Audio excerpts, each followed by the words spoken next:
चलो, तो अभी तक जो हम लोगों ने कॉपी पे सीखा, कैसे इंटरफेस करना है, कैसे प्रोग्राम लिखना है, ये सारी चीजें हम लोग सब सॉफ्टवेयर में देखेंगे। ठीक है, ये बहुत जरूरी है। इसको बोलता हूँ मैं एग्जाम्पल, प्रैक्टिकल एग्जाम्पल। सर, जिस तरह की एम्बेडेड सिस्टम की प्रोग्रामिंग हम लोग आर्डिनो आईडीई पे लिखते हैं, सेम उसी तरीके से माइक्रो कंट्रोलर की प्रोग्रामिंग, जो हमको प्रोग्राम आपके माइक्रो कंट्रोलर के अंदर भेजना है, वो लिखते हैं कील सॉफ्टवेयर। कील सॉफ्टवेयर में ये मैंने प्रोग्राम लिखा हुआ है। ठीक है, आपने पहले ही बता दिया था, ये दो लाइन जो लिखी हुई है उसका मतलब है कि माइक्रो कंट्रोलर के अंदर एक मेमोरी होता है, उस मेमोरी में ये डेटा सेव हो जाता है। दैट मीन्स आप स्टार्ट कहाँ से करना चाहते हो? आप स्टार्ट करना चाहते हो 0500 पे। अच्छी तरीके से आपको दिख रहा होगा। आप अगर ध्यान से देखिए, इसमें लिखा है 0500। आप यहाँ से स्टार्ट करना चाहते हो और आपने ये डेटा आपको लिखना है। उसकी जगह पे आपको स्काई कोड से ये चीज आप देखना चाहते हो, ऐसा हो रहा है कि नहीं हो रहा है। सब देख लेते हैं, चलो। तो सबसे पहले क्या करो, उसको देखने के लिए कि सही में 1 2 3 4 मैं लिख रहा हूँ, उसका स्काई कोड सेव हो रहा है कि नहीं, तो मैं क्या करता हूँ, सबसे इंपॉर्टेंट चीज है, ये देखो, मैं ये सब हटा देता हूँ। ठीक है, मैं सिर्फ और सिर्फ एक कैरेक्टर लिखता हूँ, only one character. Simple example लेके चलते हैं। सर, हमको एक कैरेक्टर आपके एलसीडी पे डिस्प्ले करा, ठीक है।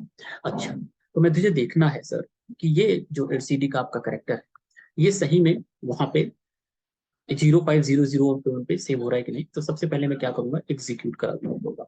एग्जीक्यूट हो गया, ठीक है, रन करा दूंगा। अब मैं देखना चाहता हूँ उस मेमोरी लोकेशन को। सबसे पहले आप जाओ यहाँ पे व्यू में, ठीक है, तो व्यू में जाओ, यहाँ पे, सॉरी, एक मिनट पहले वेट कर लेता हूँ, एग्जीक्यूट एंड देन रन।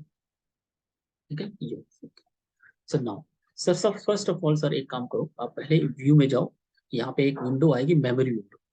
यहाँ से आप मेमोरी विंडो 1 2 3 4 कुछ भी है, आप ढेर सारी विंडोज खुलेंगी। मेमोरी विंडो, मेमोरी मतलब ढेर सारी मेमोरी विंडो। कोई भी मेमोरी विंडो आप चूज कर लो। मैं मेमोरी विंडो 1 चूज कर ले रहा हूँ। जैसे ही मैं मेमोरी विंडो 1 चूज करूंगा, देखो ध्यान ध्यान से, मेमोरी विंडो 1 यहाँ पे मैं सेलेक्ट करता हूँ। यहाँ पे देखो मेमोरी खुलती हुई दिखाई देगी। ठीक है, ये मैं यहाँ पे ऊपर कर देता हूँ, ये मेमोरी मुझे दिखेगी। ठीक है, अब इस मेमोरी में मैं क्या करूंगा, मुझे देखना है कि सही में उस लोकेशन पे 0500H पे क्या सेव हुआ हो। हमारे हिसाब से, हमारे समझने के हिसाब से 0500 पे मैंने डीबी लिख के ब्रैकेट में 1 लिखा है, तो 1 का जो अस्काई कोड है वो 31 होता है। 0 का अस्काई कोड 30, 1 का 31 होता है। मुझे ये देखना है कि सही में 1 लिखने पे क्या मेमोरी में 31 सेव हुआ है कि नहीं, ये मुझे देख। ठीक है, तो मैं क्या कर देता हूँ, यहाँ लिखता हूँ 0500H और इंटर प्रेस करता हूँ।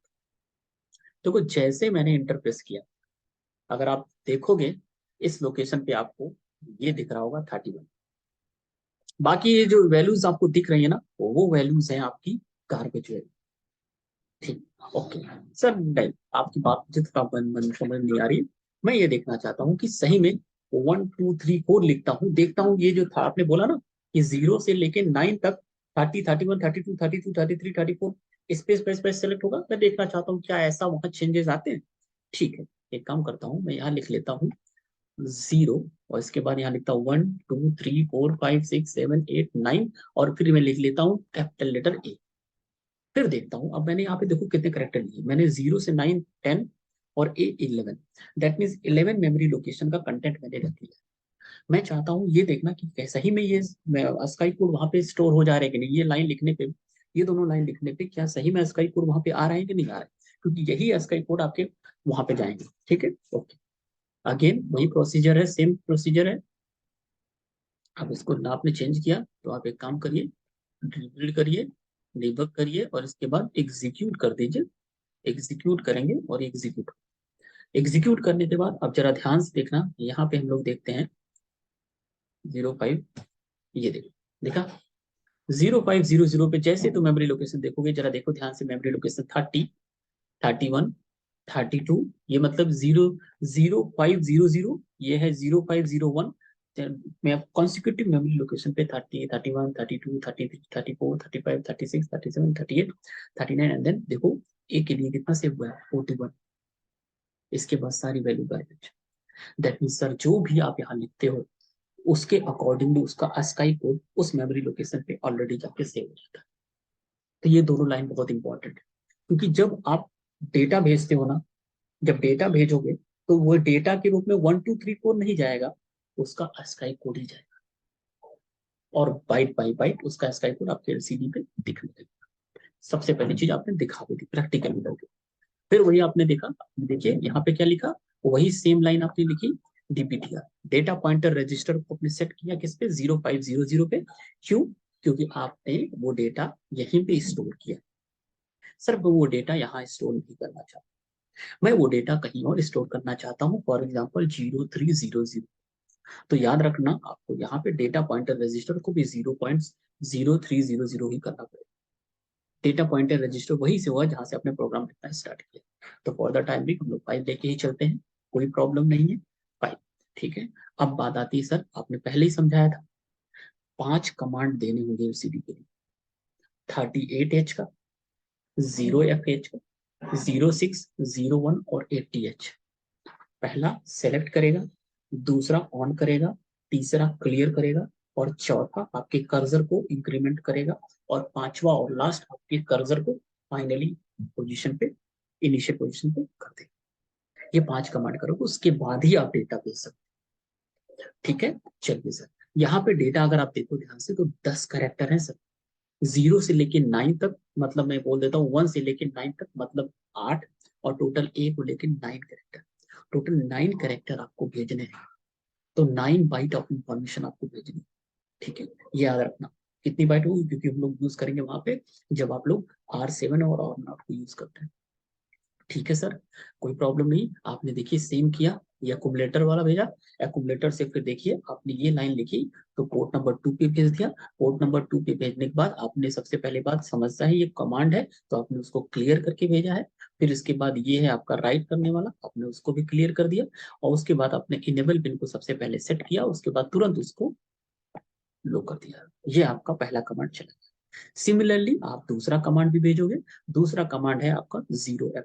देखिए दूसरा कमांड आपका है 0F, दूसरा कमांड भी हमारा 0F है। इसका मतलब है आपको ऑन करना है एलसीडी को। जैसे ही ये कमांड उसमें रन करेगा, आपका एलसीडी ऑन हो जाएगा। सेम वही प्रोसीजर, इसमें कुछ बदलने वाला नहीं। फिर आपका 01 आता है, 01 होता है सब कुछ क्लियर कर देता है। आपके जो डिस्प्ले की डिस्प्ले लगी हुई है उसमें कुछ भी लिखा होगा, वो डिस्प्ले क्लियर हो जाएगा।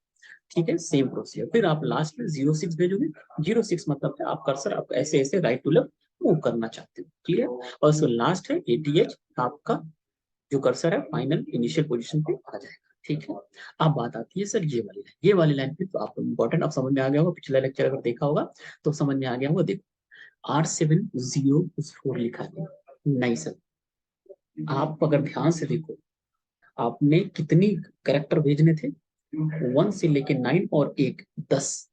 तो जाहिर सी बात है उसे 10 करेक्टर उठाने हैं, 10 वैल्यूज उठानी है।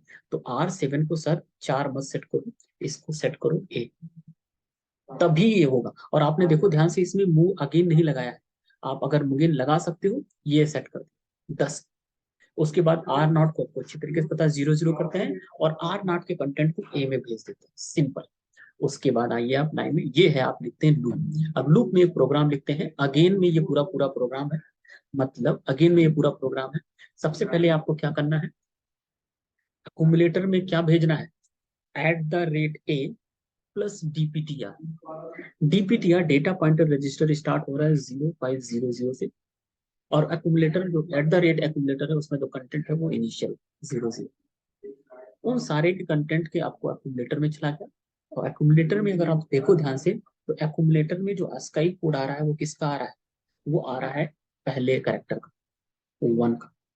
1 का ASCII कोड कुछ भी हो, 30H एक्यूमुलेटर में आ गया, और वो 30H अब आ रहा है आपके पोर्ट नंबर 2। पोर्ट नंबर 2 पे आने के बाद सिंपल इसमें आपको ये बहुत ध्यान रखना पड़ेगा, दिस इज योर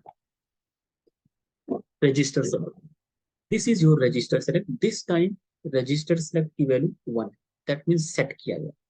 बिकॉज आप इस समय आप डेटा नहीं भेज, आप कमांड नहीं भेज रहे हो, डेटा भेज रहे हो, तो that means you have set. Again आपको पता है राइट करना है, तो क्लियर, ये आपका सेम रहेगा, सेट करिए फिर क्लियर करिए, और उसके बाद आ जाइए मैदान। अब देखिए आर इंक्रीमेंट और नॉट करना है, डेटा पॉइंटर रजिस्टर जो आपने सेट किया था वो वही है, और उसका जो कंटेंट था वो 0500 था। उसमें ऐड कितना हुआ था 0 0, तो वो 0500 ही बना रहा। इंक्रीमेंट करिए, अब इंक्रीमेंट जैसे ही करेंगे डेटा पॉइंटर रजिस्टर वही है 0500, आर नॉट को एक इंक्रीमेंट करेंगे तो हो जाएगा 01, तो 0500 में 01 जब ऐड करेंगे तो हो जाएगा 0501, और 0501 पे आपका जो स्काई कोड है वो अब 1 का नहीं 2 का स्काई कोड है। अब जो होगा, अब जो वो अगेन पे मूव करेगा तो अब की बार स्काई कोड 1 का नहीं 2 का ले आएगा, और यही प्रोसेस वो रिपीट करता जाएगा अनटिल एंड अनलेस R7 की वैल्यू जब तक 0 नहीं हो जाती। यही है प्रोग्राम आपकी एलसीडी। अगर डीप लिखना होता तो 4, R7 की वैल्यू 04 सेट करते, पहली बार वो डीप का स्काई कोड ले आते, डेटा पॉइंटर रजिस्टर की वैल्यू फिक्स 0500, आर नॉट की वैल्यू 0 0 0 0 1 0 2 0 3 0 4, इसी तरह इंक्रीमेंट होगा, और आर फाइनली आपका R7 वैल्यू जैसे 0 होगा उस लूप से वो बाहर आ जाएगा, और उस लूप से बाहर आने के बाद यही लूप हो, यही लाइन कंटिन्यूसली रिपीट कर देगा। बस पूरा दीप चला जाएगा, या पूरा जो आपने लिखा था मैसेज वो चला जाएगा, और आप पढ़ने से लिखते। ये है प्रोग्राम, इस तरह लिखते हैं कील में प्रोग्राम। और क्यों लिखा गया हर एक लाइन का मीनिंग, मैं क्या करता हूँ फिर से आपको एक छोटा सा मीनिंग समझाता हूँ, क्योंकि मुझे पता है ये बहुत इंपॉर्टेंट है आप लोगों के लिए। एक बात बताता हूँ, मीनिंग समझा देता हूँ, जस्ट वेट।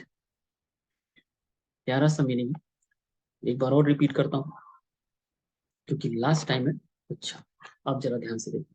सर आप क्या समझाना चाह रहे हो, लास्ट में प्रोग्राम देख चुका हूँ हम लोग कील में लिख के, अब एक चीज और ध्यान से देख लो। सर बार बार आप बोल रहे हो, होता क्या है, आप ये लाइन बहुत मत कभी भूलना, move C A comma @ A, sorry @ R not या ए प्लस DPTR। तो डेटा पॉइंटर रजिस्टर जो है वो 0500H आपने सेट कर दी थी, वो वही रही। लेकिन आप अगर ध्यान से देखो तो आपने अगर प्रोग्राम यहाँ से स्टार्ट किया है तो 051, ये जो मेमोरी लोकेशन होंगी ये सब होंगी 0503, 050 पर एंड सो ऑन। और इस मेमोरी लोकेशन पे अगर दीप का, या मान लीजिए 1 2 3 4 आपने लोड लिखा है, तो 1 का कोड है 31H, इसका 32H, इसका 33H, और इसका 34H। ये आपका डेटा वहां पे एक्सकाई कोड सेव। तो जाहिर सी बात है, जब इसकी पहले इनिशियल केस में इसकी लोकेशन 00 और इसकी 0500, तो अगर आप ऐड करोगे तो 0500H, इस लोकेशन का जो कंटेंट होगा वो कहाँ आएगा, एक्यूमुलेटर में। तो उसका कंटेंट है 31H, और 31H अब आपका आ जाएगा इसमें, और आपने लिखा है उसके बाद एक्यूमुलेटर का कंटेंट पोर्ट नंबर 2। और आप फिर से आते हैं, फिर यहाँ पे आर नॉट की वैल्यू को आप इंक्रीमेंट करते हैं। जैसे आर नॉट की वैल्यू इंक्रीमेंट करते हैं आपका ए वाला कंटेंट इंक्रीमेंट हो जाता है, ये हो जाएगा 01। जैसे ये 01 होगा तो अब आपका जो कंटेंट बनेगा वो 0501 बनेगा। अब आपका कंटेंट कहाँ से आएगा, 0501 से आएगा। अब इसका कंटेंट है 32, फिर ये 32H आपका एक्यूमुलेटर बनेगा, फिर उसके बाद 33H, उसके बाद 34H, और ये सारे कंटेंट ए 1 बाई 1 आपके आते रहेंगे। ये लूप 4 बार रन करेगा और सारे कंटेंट आपको उठा लेगा और आपके डिस्प्ले पे या आपके सीटी पे वो कंटेंट दिखेगा। ये लूप में लिखा हुआ है, और आपने इसीलिए ये लूप यूज किया अगेन, दैट मीन्स। और आपने जो वैल्यू सेट की R7 को जनरली हम लोग बोलते हैं register select, register set value. That means मैं बोलता हूँ अगर उसको ऐसे बोला जाए कि हम लोग उसको यूज करते हैं R7 को बेसिकली काउंट रजिस्टर की फॉर्म। जितना काउंट करना है, जितनी बार आपको प्रोग्राम रन कराना है उसी हिसाब से आप काउंट वैल्यू सेट करें। फॉर एग्जाम्पल अगर मान लीजिए आपको जो डेटा भेजना है वो भेजना है दीप और VIT। सर कितने कैरेक्टर हैं, 4 और 3 7।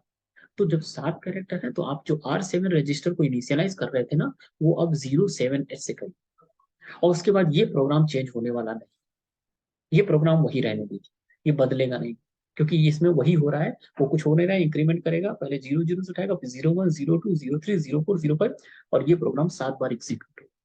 That's it. उसके इसमें आपको जो डिफाइन बाइट करते हैं, डिफाइन बाइट में इसके अंदर ब्रैकेट में जैसे लिखोगे आपका इसका स्काई कोड, इसका इसका इसका कंस्टिट्यूटिव लोकेशन पे वो स्टोर होता चला जाएगा। ये है पूरा ओवरऑल फंक्शनैलिटी। ठीक है, अच्छा इसी चीज को मैं एक बार और दिखा देता हूँ और क्लियर हो जाओ, पूरा क्लियर करके रखो। एक लास्ट बार है, बस 2 मिनट का है, और मैं फिर से प्रोग्राम दिखाता हूँ। ये लो प्रोग्राम हुआ सर, अभी मुझे फिर से देख। सर इस जगह पे मैं चाहता हूँ आप ये लिखो, लिखो डीप स्पेस वीआईपी। अब इसमें बहुत कंफ्यूजन होता है लोगों को। देखो डी 4 है और स्पेस जो दिया है वो भी एक करेक्टर है। स्पेस का भी एक स्काई कोड होता है, मुझे पता नहीं क्या स्काई कोड है, चलो देख लेंगे अभी स्काई कोड इसका क्या होता है। ठीक है सर, इस केस में अगर देखा जाए 4 लेटर है और एक स्पेस है 5, 3 लेटर है, टोटल 8 वैल्यूज 8 मेमोरी लोकेशन पे स्टोर होनी चाहिए पक्का आपके हिसाब से। चलो देख लेते हैं क्या करते हैं। ठीक से प्रोग्राम को फिर से एग्जीक्यूट करा देते हैं। ठीक है, रिबिल्ड करते हैं, इसके बाद बिल्ड करते हैं, और इसके बाद यहाँ से एग्जीक्यूट कर देते हैं, रन करते हैं, और ये रन हो रहा है, रन हो गया। अब देखो यहाँ पे मैं करता हूँ इंटर, और मैं देखो जैसे इंटर करूंगा जब देखना जरा यहाँ पे कोड्स कैसे बदलेंगे। अभी देखो क्या है, पुराना वाला लिया है 30, 31, 32 पुराना लिया हुआ है। जैसे मैं इंटर करूंगा देखो सर, देखो डीप का स्काई कोड है 44, ई का स्काई कोड है 45, देखो ध्यान से। फिर ई आया है, उसका भी स्काई कोड 45 है, और पी का स्काई कोड है 50, और देखो ध्यान से वी का स्काई कोड है 20, और sorry 20 is the sky code of space, और 56 जो है स्काई कोड है आपका वी का, और आई का है 49, टी का आपका है 44। देखा, हर एक का स्काई कोड सेम हो गया। इस केसेस में मुझे 4, 3, 7 और एक स्पेस का 8 करेक्टर चाहिए। तो इस केस में हमको इस प्रोग्राम में जाके, मास्टर प्रोग्राम है, उस प्रोग्राम में हमको क्या करना पड़ेगा, R7 की जो वैल्यू है, R7 की वैल्यू को हमको सेट करना होगा 4, 4, 8, यहाँ पे हमको लिखना होगा 8। तो वो 8 मेमोरी लोकेशन से ये 1 बाय 1 स्काई कोड लेके आएगा, और 1 बाय 1 में ट्रांसफर करता जाएगा, और एलसीडी पे वो डिस्प्ले। तो this is the simplest explanation of program. ये की सॉफ्टवेयर पे लिखा जाता है, के सॉफ्टवेयर पे ये मेमोरी वाला पार्ट दिखाता है कि कौन सी मेमोरी लोकेशन पे क्या क्या स्टोर। क्लियर है। माइक्रो कंट्रोलर में 4 पोर्ट होते हैं, P0, P0, P2, P3।